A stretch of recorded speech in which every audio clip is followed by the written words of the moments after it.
It came from the deep recesses of your genetic makeup. A vicious beast that has broken free from its cage and has now turned on its host, ravaging their internal organ systems.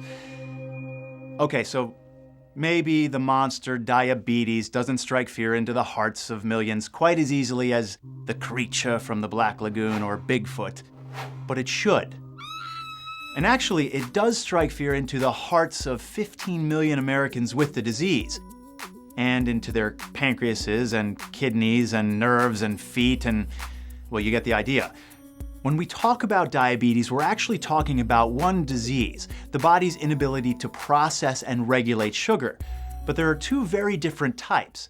There's type 1 diabetes, which is the so-called what we used to call juvenile diabetes. And that's more of a genetic problem, so that when a young child develops it, there's really no way to prevent it. It is in the genes, and it's going to happen.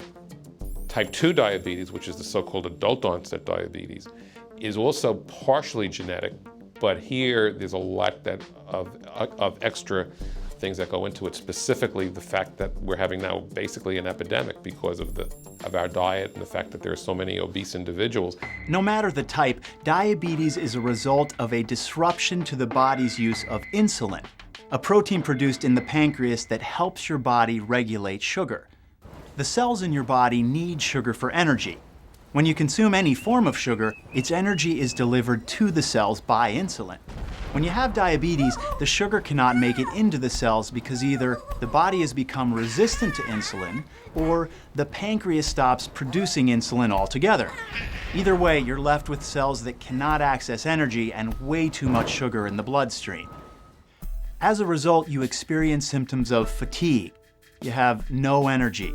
You also become very thirsty and you urinate a lot because as your kidneys try to filter all of that sugar in your blood, they spill a lot of water in the process. Now, these are classic signs of type 1 or juvenile diabetes, but they don't always hold true for type 2.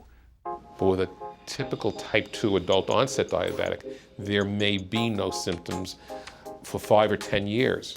And the only way you know that you've got it is if you go to your physician and he does a blood test, and lo and behold, you find that the blood sugars are elevated. Since diabetes is partially determined by genetics, it may seem like you're a genetically bound sitting duck. But a genetic predisposition alone just doesn't account for the increasing number of Americans afflicted by diabetes. More people are developing the disease because we're starting to increase, waistline-wise. By becoming overweight, you develop a resistance to the amount of insulin that's present within the body. As you put more and more weight on, the amount of insulin that you produce is just not enough to keep the blood sugars normal. Obesity in today's society is the main reason for the increase of diabetes cases. So naturally, losing weight along with taking insulin is a huge help. You've got to get a patient on the proper diet, which means avoiding fast foods as much as possible, low fat, no cakes, no cookies, no candies, cutting down on the sugars. Exercise, we tell people we would like you to do at least 3 days a week, hopefully more than that, of at least 30 minutes a day of exercise. And weight loss. Weight gain really produces it. If you lose the weight, we will see a dramatic improvement in how things are. There is no cure for diabetes, so it makes sense to incorporate healthy diets and exercise into your life now, while you still have the time and the good health. Life is sweet, and enjoy it to the fullest. Just get your sweetness from non-sugar sources. I'm Dr. Keller Wortham, and you're watching the eHealth Network. We'll see you next time.